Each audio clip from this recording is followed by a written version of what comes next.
Hi, good afternoon, everyone. Welcome back to another edition of Kopi Chats with me, your host, Wei Lin. Oh, today is another glorious day, and I'm sure everyone is having a terrific start to the week. It's only a Monday, and already I can sense that your week will be awesome. No doubt. And have I got the best lineup yet of topics to cover? A lot of stuff to talk about, and today we might even call it a maple syrup special. But first, over in Malaysia. Meanwhile, in Malaysia, foreign investors take a shine to Indonesia as Malaysia political woes bite. Now, there is this psychological effect called the gel man amnesia effect. I had to Google that before starting this show because it's so important. The gel man amnesia effect states that when you open a newspaper and you read something that you are an expert in, whatever whatever your profession may be, you read it and you easily spot that, oh my goodness, this is written by somebody who has no understanding of my field, riddled with errors and totally unreliable.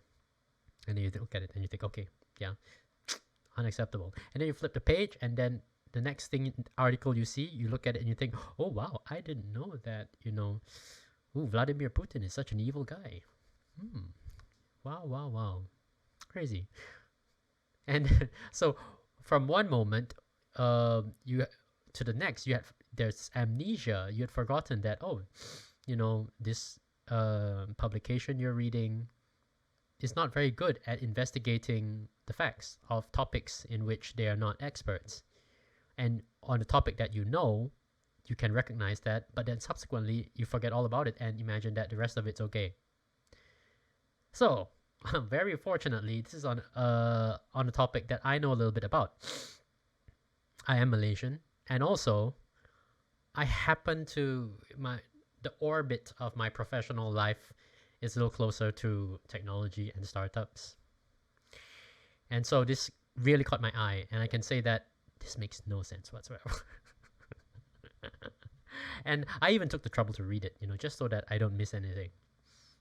Just look at the highlights here. Slowing inward investment has cast a shadow over Malaysia's aim to turbocharge the digital economy as the country remains beset by political feuding. Meanwhile, greater political stability, clear policies and reforms, and a rapidly growing middle class are giving Indonesia's digital economy a boost, an analyst says. So, in my experience, there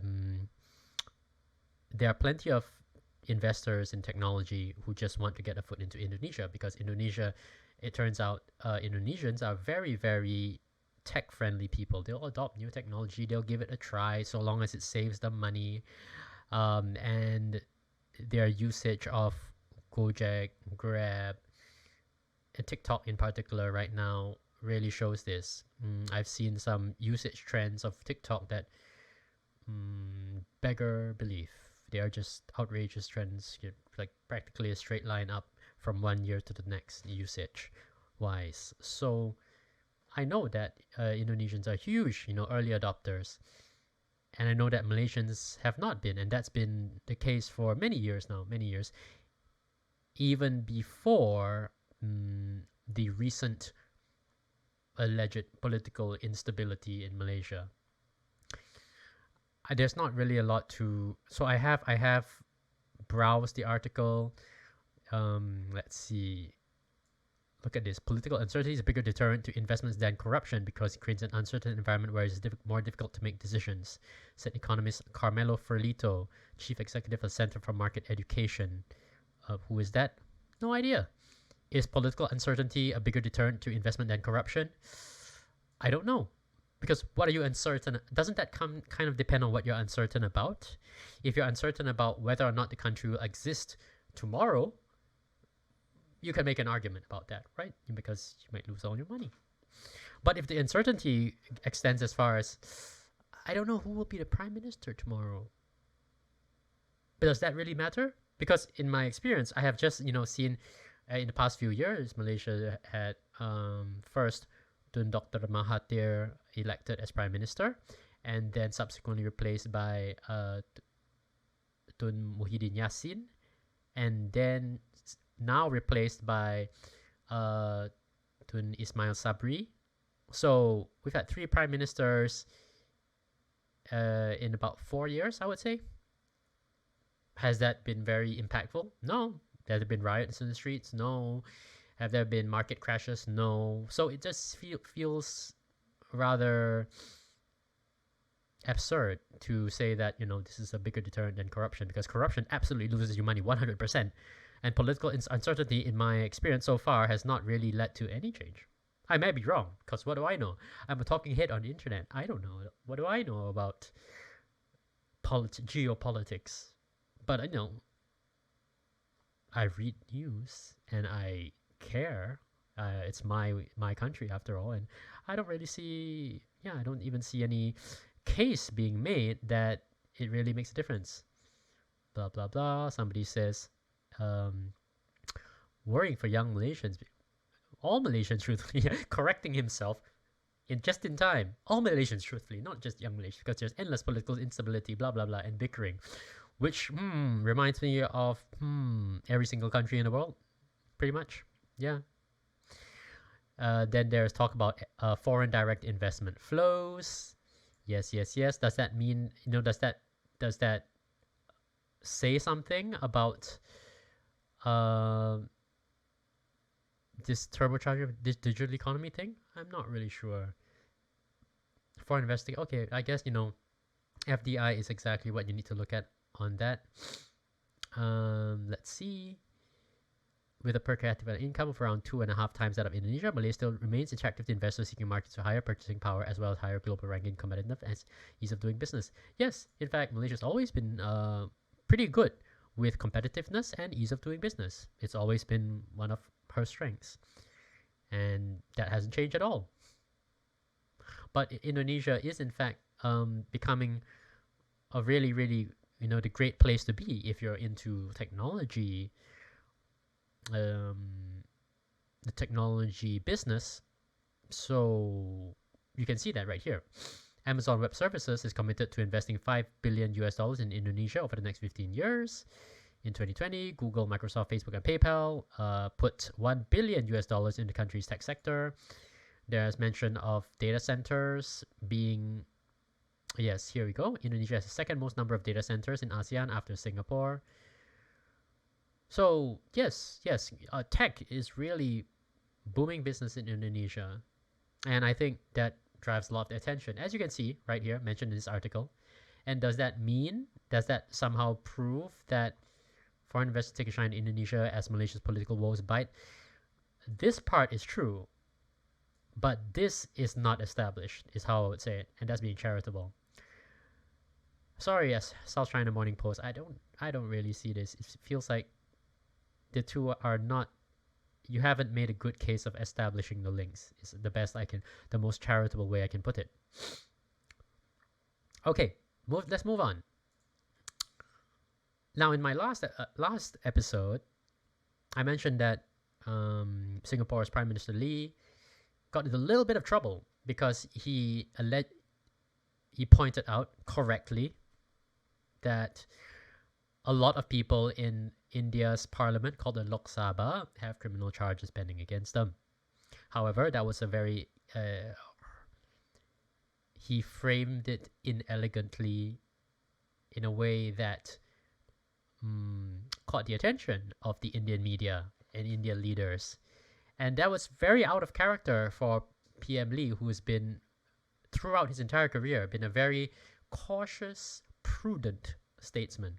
That's the entire brand of his style of government. Very prudent, do the right thing, cautiously. We're professional, and we are careful, and we will do the right thing. And then he accidentally, or I don't know, I assume it's accidentally annoyed the entire a billion people in India. So it has just a little follow-up here. India lodged a diplomatic protest with Singapore, and its Ministry of External Affairs summoned Singapore's envoy in New Delhi to express its displeasure. And that's the last thing, as I said before, the last thing that Prime Minister Lee would want, because I'm sure he would much rather say its piece, and then have the controversy die away. But it carries on. I'm sure it won't continue for long. And although this is very interesting, it's a big deal of nothing.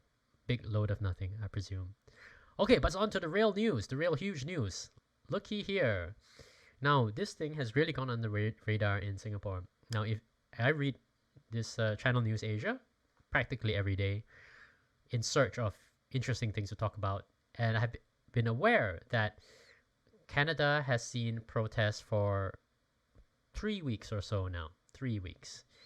And I could only find coverage since the 17th of February, which is about 4 days ago. So it's already weeks into, yes, on the 17th it was already nearly 3 weeks. Police warn protesters occupying central Ottawa of imminent action to clear from the capital and end a crisis that the Canadian Prime Minister Justin Trudeau warned was threatening public safety. And why this is interesting is that I think I'm active on Twitter and I see that this is a big topic. There's a lot of videos circulating around of the protests in Canada, but there's been very scant coverage of it on Channel News Asia and other Asian news outlets. I'm sure a big part of that is that it's just not in Asia, right? But I wanted to point this out because I felt that this illustrated very clearly the different ways that news is covered, right? What you see on social media and what you actually read on a news website, even a super respected one like this one, can be so different. So let's just go through it really quickly, okay? See, truckers opposing coronavirus mandates have blocked roads in downtown Ottawa for nearly 3 weeks. Centerpiece of a movement that's inspired anti-government protests in other countries. Yes, that's true. And temporarily shut border crossings with the United States. Yes, that's true. And it sounds like a pretty big deal, right? And it is. Threats of fines and jail helped convince protesters to retreat this week from 4 U.S. border points, and that's also true. Police have issued similar warnings in Ottawa, where interim police chief Steve Bell said they were committed to driving protesters out. Now, this is funny. Like, why is there an interim police chief? Turns out that the previous police chief quit. Why did he quit? Well, you're about to find out subsequently as we move along. We've been bolstering our resources, developing clear plans, and preparing to take action. The action is imminent. To those engaged in unlawful protest, you want to leave under your own terms, now is the time to do it. Right. Note that there is no mention of the laws actually broken. Like, what is unlawful about the protest? That's actually something conspicuously missing. Right? So, blah, blah, blah. It goes on a little bit more. If the police escalate, we're not going to escalate, said Chris Dacey. And it seems to be that sort of protest, that it's not violent. People have just been occupying the space, and then they would play hockey, sing songs. That appears to be the kind of thing that they do. Not marching along, not the streets or breaking things. None of that at all. So nonetheless, Prime Minister Trudeau invoked emergency measures on Monday, giving his government temporary powers to clamp them down. And this is remarkable. It's described in such an offhand way in this article, but the truth is, the emergency measures have never been invoked for decades, as I understand it. They used to be called the War Measures Act, meaning that it is a law designed to combat, serious imminent threat. And during that time, you suspend, certain rights of people in order to combat, like a actual enemy at your door. But it's being invoked today for protests, in which nobody has been killed, nobody has been hospitalized. It just seems to be that they're having normal, peaceful protests. And how do you know that? Easy enough. But I didn't prepare the material. if you, I'll show you some material later on. Okay, so let me just continue. Sorry, I'm already racking up things that I really need to cover. I need to explain later on. So this goes on for a little bit more. See, on the 20th, that was yesterday. Canadian police used pepper spray, stun grenades in push to clear capital. Why were they using pepper spray and stun grenades? Well, look at this. Let's see. Canadian police on Saturday used pepper spray and stun grenades after clearing a portion of the blockade and making more than 100 arrests. Police moved quickly to disperse the main portion of the blockade in front of Parliament and Prime Minister's office.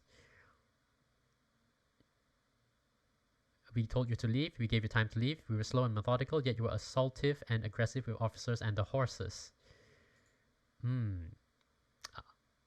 That seems very, very serious, right? If you're attacking police officers and the horses, right? I can't imagine who would attack the horses, but if the police are saying so, well, certainly, we would assume that is true. Now, continuing on, also on 20th, Canadian police make final push to end weeks-long protest in capital. And if you just look at the picture here, it looks like the police are trying to clear away what looks like a possibly unruly crowd, right? Bringing order to the city.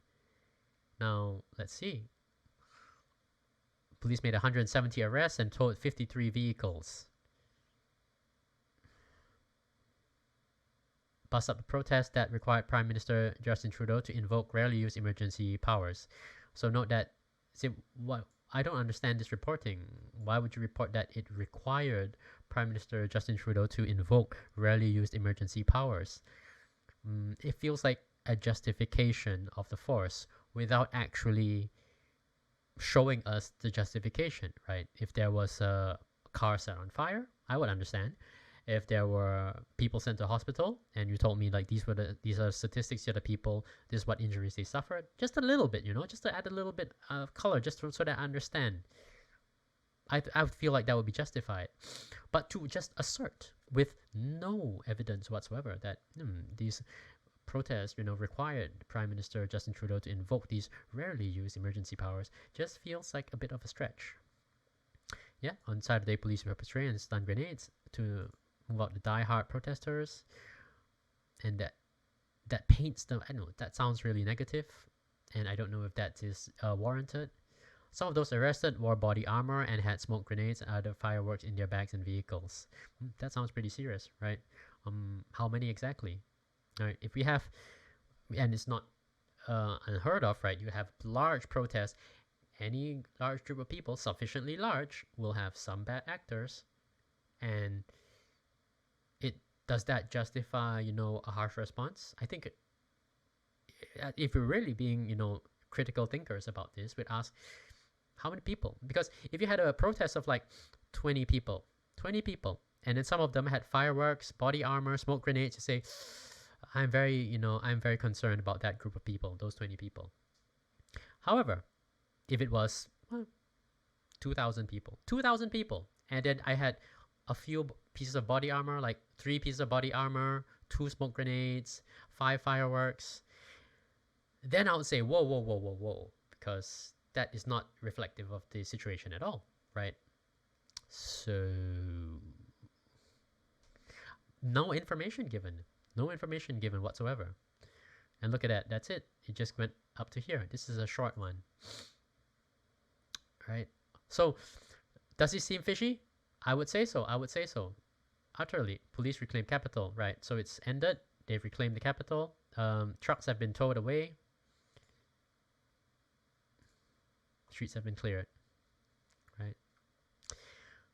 Massive police operation ended a drawn-out siege.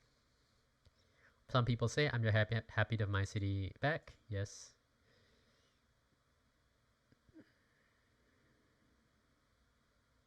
It's pretty locked down. All I see is cops everywhere. Yes.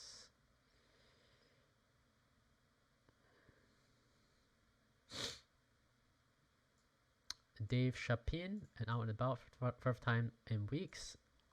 gave a thumbs up to police patrolling his downtown neighborhood. People have a right to protest, but at the end of the day, after you've made your point, you go home.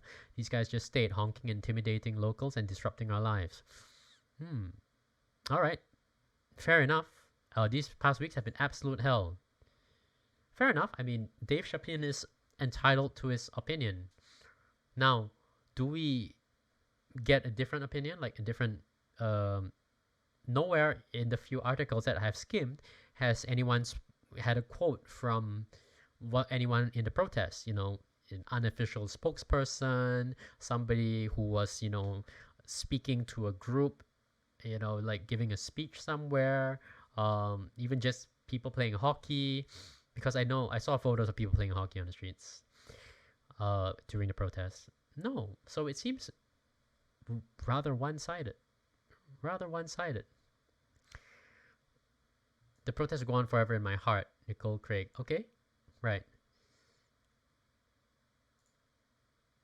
And that, I don't know, that feels like not much of an explanation. Justin Trudeau's government is meanwhile facing a lawsuit from civil liberties groups and pushback from political rivals over the decision to invoke rarely used emergency. They keep calling it rarely used emergency powers. It feels almost like an editorial decision, from somewhere. Like, if you're going to refer to this, you're going to call them rarely used emergency powers instead of, say, the War Measures Act. I think that's the old name.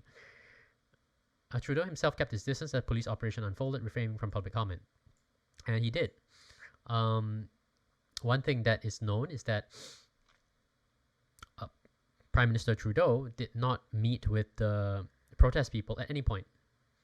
He stayed away. In fact, in the first week of the protests, he did not even show to the media, citing being down with COVID. Of course, if he is sick, he's sick. But it was very bad, very bad. Optics looked very bad for him because his people were protesting, and he chose to stay away instead of engaging, discussing, trying to find a solution. Now, oh yeah, this part is actually rather important. Dozens were arrested in Coutts, Alberta. 4 people were found with casual weapons and charged with conspiracy to murder police officers. That's an extremely serious thing. However, again, it feels kind of fishy. Like, is that who are these 4 people? Was this are they in any way linked to the movement? Is there some kind of terrorist movement going on? It seems like a really big deal, and to just throw it in as the final line in your article feels kind of iffy, right? Because if it's such a big deal, shouldn't it be front and center, to use to justify Prime Minister Trudeau's crackdown, right? And authorities froze 32 million Canadian dollars in donations bank accounts linked to the trucker movement. And also, this is a really important piece of information because my understanding is that this is not legal. There's no law, to freeze the bank accounts of the trucker movement. In fact, let me show you here. The Freedom Convoy, which is the trucker protest, originally raised money on this crowdfunding site called GoFundMe. GoFundMe, after some time, claimed that the protest is no longer peaceful, and then, after a review of the relevant facts and, multiple discussion of local law enforcement officials, the company decided that the fundraising was in violation of platform's rule against promotion of violence and harassment. The platform admitted that the organizer provided a clear distribution plan for an initial 1 million that was released earlier this week, and confirmed funds would be used only for participants who traveled to Ottawa to participate in peaceful protests, but claimed that situation has since evolved and no further funds will be released. So they originally agreed to it. They say that situation has evolved and that they refuse to release the funds.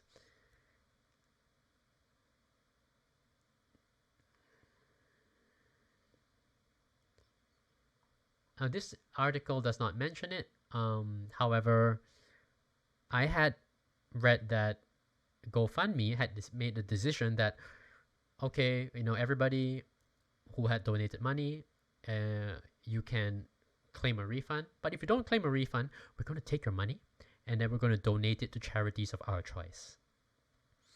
Which sounds really illegal because each person who donated chose to give their money to a certain cause. And if I take that money, if I take people's money for one purpose and use it for something else, I think the legal definition of that, correct me if I'm wrong, is called theft. So GoFundMe, without exaggeration, seemed to be doing something that looks a lot like theft. Of course, eventually they did, after an outcry, decided to finally just give everyone back their money, which is finally what they did. And the fundraisers switched to something, another different platform called Give Send Go. Now, Give Send Go was after hearing about the Canadian government's intention to freeze donations to the Freedom Convoy, they had their own response. Right here, let's see. Give Send Go says, "Note this, Canada has absolutely zero jurisdiction over how we manage our funds here at Give Send Go. All funds for every campaign on Give Send Go flow direct to the recipients of those campaigns, not least of which is the Freedom Convoy campaign."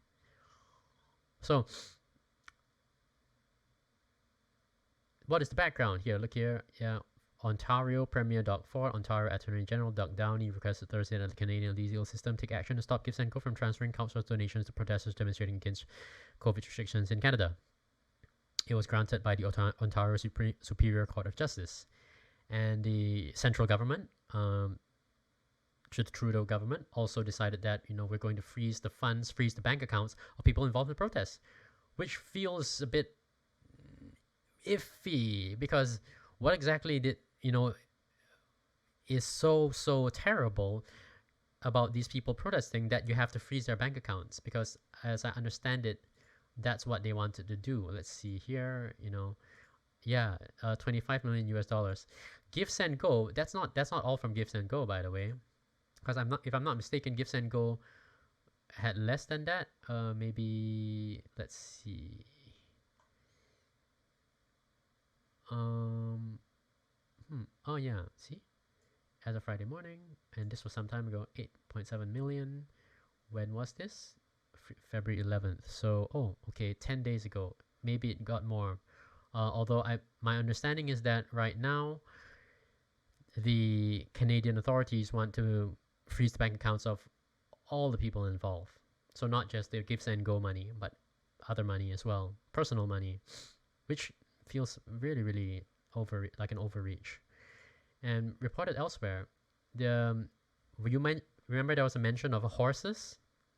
Police horses were used by mounted police at the freedom protest in Ottawa. And you think, oh, wow, it must have been really unruly for them to choose to do that. Well, here on the Post Millennial news site I check sometimes, you can see here that the horses are trying to break up a crowd in front of the advancing police line.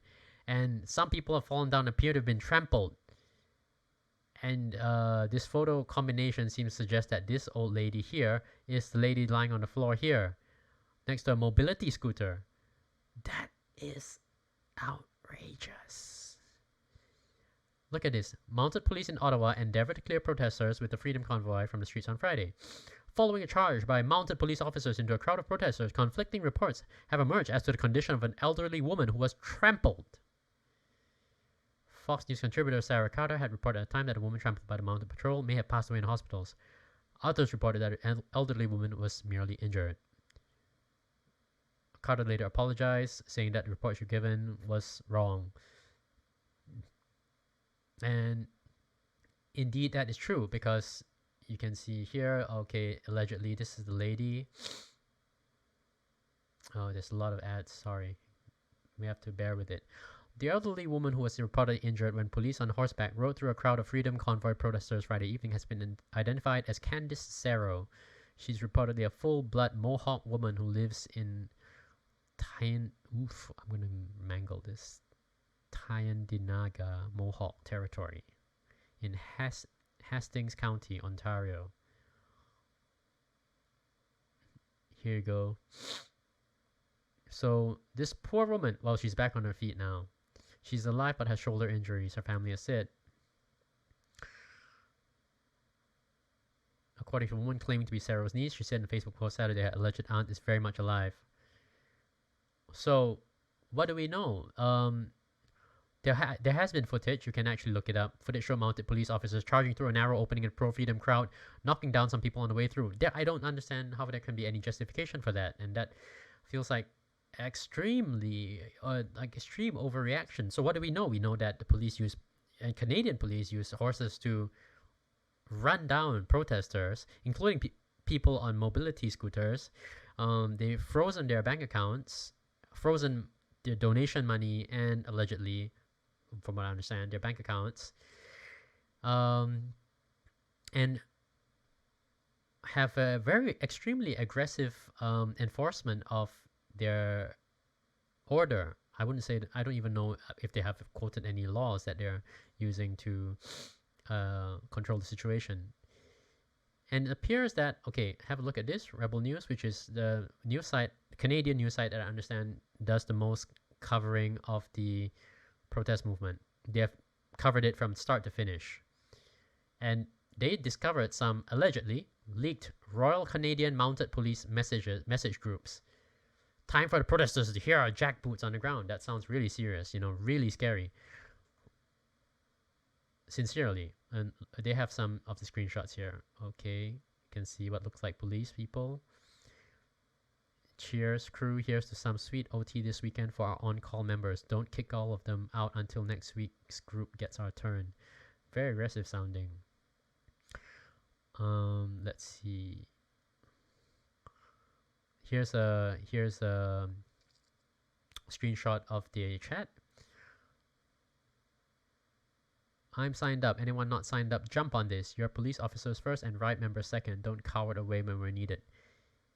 Even one shift can relieve an ops member for the night. So, let's see. What else? Right, here's a scary sentence. Time for the protesters to hear our jackboots on the ground. Somebody feels that that's gone too far. Somebody called Robin Thibault and says, whoa, whoa, whoa, Nixon, this is a kinder, gentler RCMP or Royal Canadian Mounted Police. So it certainly looks like there are many among the RCMP. Well, there are some among the RCMP who might be enjoying this a little bit too much. Someone commented, just watch that horse video. That is awesome. We should practice that maneuver. Somebody else goes, agreed. So it is rather scary. It is rather scary. Not kidding. Now, if this is fake, I would expect that they would encounter criticism of it. Somebody would criticize Rebel News to say that it's fake. These are just verifiably false. These are these are not actual messages, or we don't have officers by these names. But I haven't heard about that. Yeah. Okay. And then also on Rebel News, and then they actually do have people going along with the convoy. We call the Freedom Convoy. Yeah. Rebel News journalist Alexa Lavoie attacked by Ottawa police.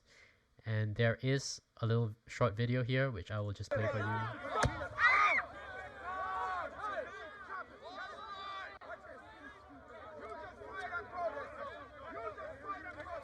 That looked like a gun on the ground.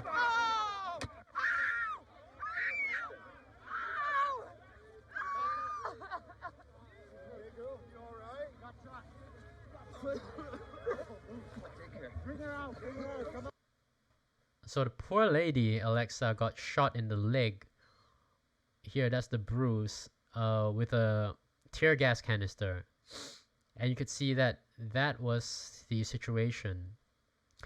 The reporting here states, as police and Freedom Convoy demonstrators faced off in downtown Ottawa, police turned physical towards protest line, deploying riot suppression devices and striking multiple protesters.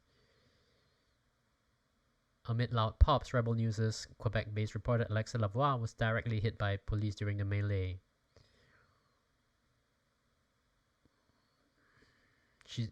she said a cop hit her 3 times with a club and then shot a tear gas canister at the leg from point blank range.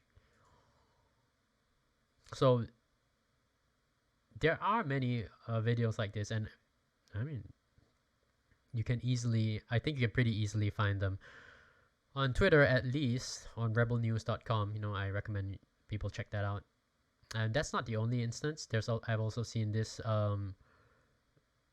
very short video, just a minute, of someone called David Amber, who claims to be representing the lady in this short video who has been accosted by the police and aggressively told to buzz off. I'll just show it to you briefly. No, I just want to get a coffee, okay? Why is the camera in my face right now? Are you here partaking? You walk Right up now to you're me. in the red zone? I'm scared. I want to go for a coffee down there. Okay. Can I go Where's for your a coffee? residence, ma'am? Still being Pardon? arrested right Do you now. live in this? No, You're I not don't live excluded here, from but that. I'm live? Alberta. Time for you to leave. I can't even go down there for a coffee. No, Go grab you're yourself in the and red leave. zone right now. If you don't leave right now, you will be arrested. Do you understand me? I can't go for a coffee. Grab your stuff, because if we see you, we'll be patrolling all day. We see you again, it'll be different. What did I tell you? Take your camera and get out of here. Do you understand?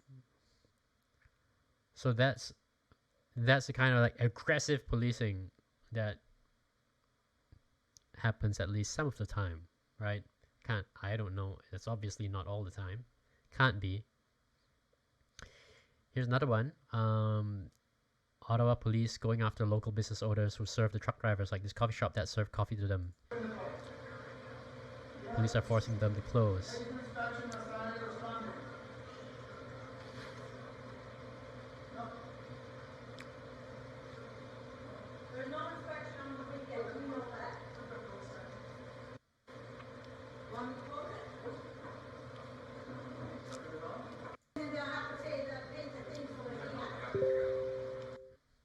So that sounds quite extensive, quite insane. Here we have a post by Rebel News correspondent, verified on Twitter, so it's a legit account. This is the Ottawa police chief saying, even if protesters retreat and go home, they'll be hunted and punished. Protesting. What are your plans after this, after the protest is over? Thank you. It's a great question. And the simple answer is yes. If you are involved in this protest, we will actively look to identify you and follow up with financial sanctions and criminal charges. Absolutely. This investigation will go on for months to come. It has many, many different streams, both from a federal financial level, from a provincial licensing level, from a criminal code level, from a municipal breach of court order, breach of court injunction level. And so I feel like these are some of the context that ought to be present in the reporting from Channel News Asia. Everything seems to be just, dismissed, little hand waving, no detail whatsoever. We don't know that the Ottawa police chief says that, even if you go home from the protest, we will chase you. Don't know that shops have been forced to close. People are, prevented from going about their business in Ottawa by very, very intimidating police. We know that horses have trampled people. So it sounds rather like the reporting has been rather inadequate, and I think that's being very gentle. And definitely people have been beat up. Here you go. Have a look at this one. It looks like very similar uniform to what you've seen earlier.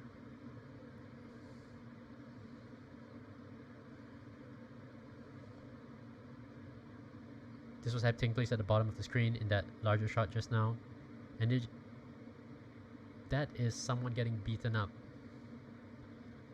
Now, we can't verify that it's true because this is not a verified Twitter account, and this is, it appears that Greg Ree is, but I don't know if he has verified that this is actually from Ottawa, although it looks like it. And going from the tone of the policing, it appears to be rather consistent with what we've seen elsewhere.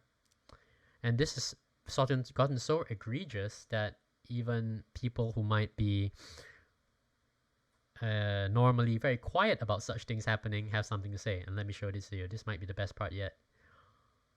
Here you go. 2022. Canada has officially arrived on the world stage with China and Iran condemning Justin Trudeau in Canada for gross human rights violations. How the tables have turned.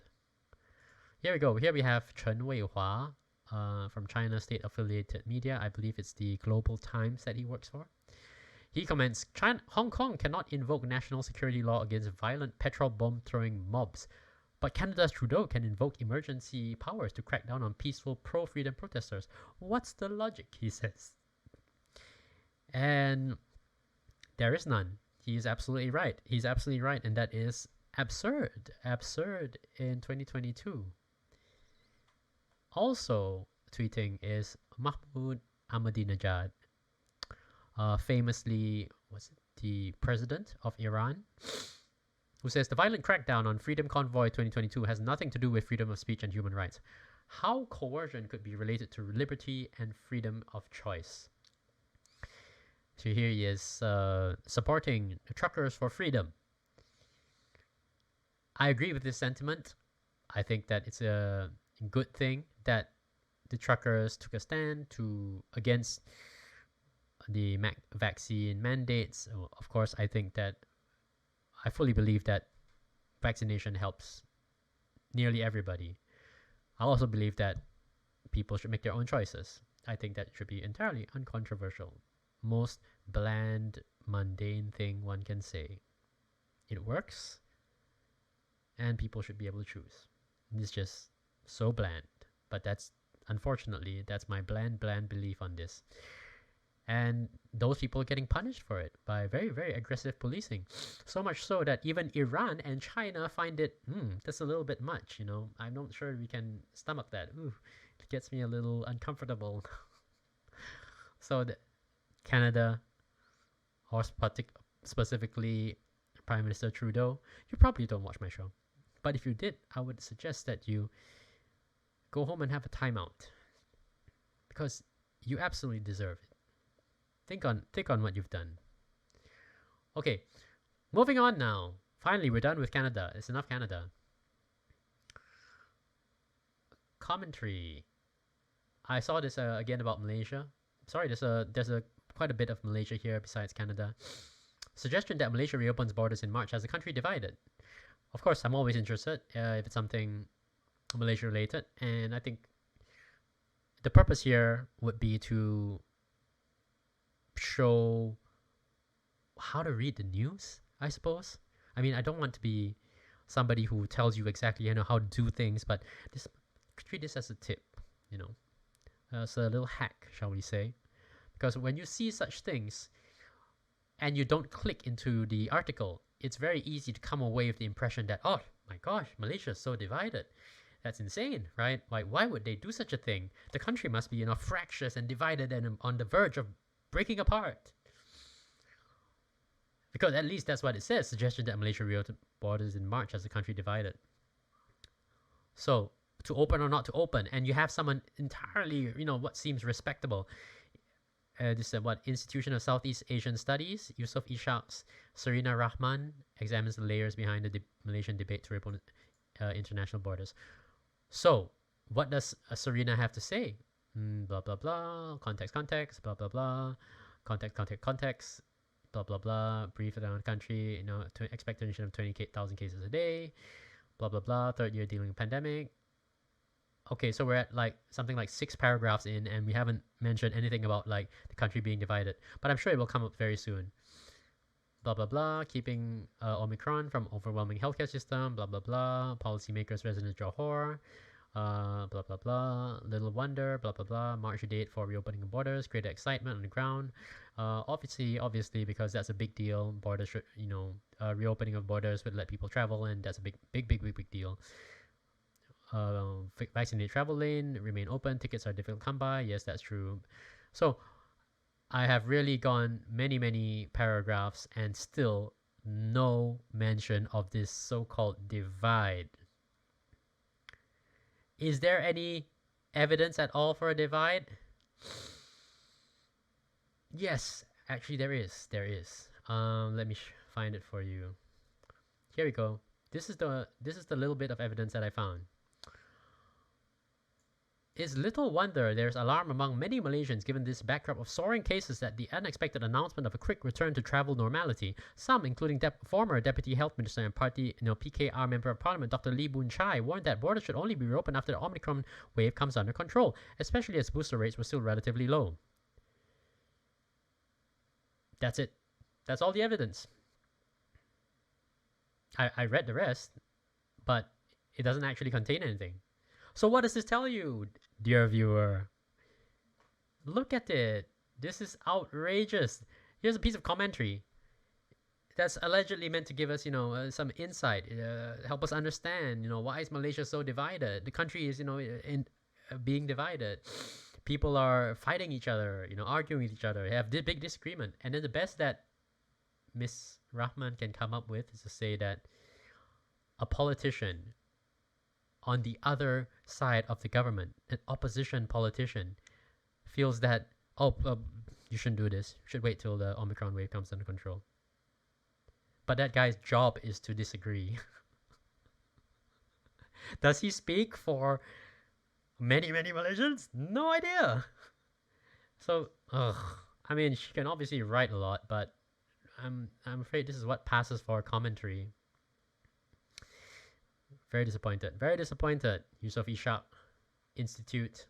I do not endorse this. Okay.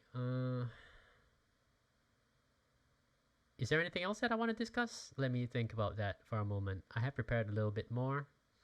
Oh, well, in good news, have a look here. People in England with COVID will no longer need to isolate. British Prime Minister Boris Johnson intends to set out plans next week to remove self-isolation requirements for people infected with COVID-19 in England. So England will become the first major European country to allow people who know they are infected with COVID to freely use shops, public transport, and go to work. That sounds great. Does England know something that the rest of us don't? I don't know. But I feel that this is something that people ought to know. We ought to know, they ought to be aware of, and it ought to be something that is up for discussion. Because England is a country that is still, I think their deaths still number in 200 a day or so. Granted, it's a really large country with a huge population. So it's not really, all things considered, it is not really that such a huge number. But I think this is a landmark because, like it or not, one of the most high-profile countries in the world that people pay attention to is England. Everybody knows England, and everybody pays attention to what happens in England. So for England to decide that, even though we still have Omicron making its way around, the country, we've decided that we'll lift all the restrictions, and even if you have COVID, it's okay, you can go to work. Because we have done the math, and we are aware that, the risk to you is extremely low. And I feel like this is the kind of thing that maybe ought to be reported more widely so people can discuss it, they can think on it for their own societies, where, where your casualty rate from COVID might be even lower than England. And might be a credit to your excellent healthcare system or just the general good health of the population, the low instances of comorbidities, younger age, more affordable healthcare, any number of these reasons. But point being that it feels like a consideration that more societies should have, more countries should have. And I just don't see that appearing as much. I only saw this piece of news appear in the Sydney Morning Herald. And that's all we got. But that is good news, and I think it is a sign of the way things are going in the world. I think that it's only a matter of time as everybody else slowly moves toward opening up, getting back to normal.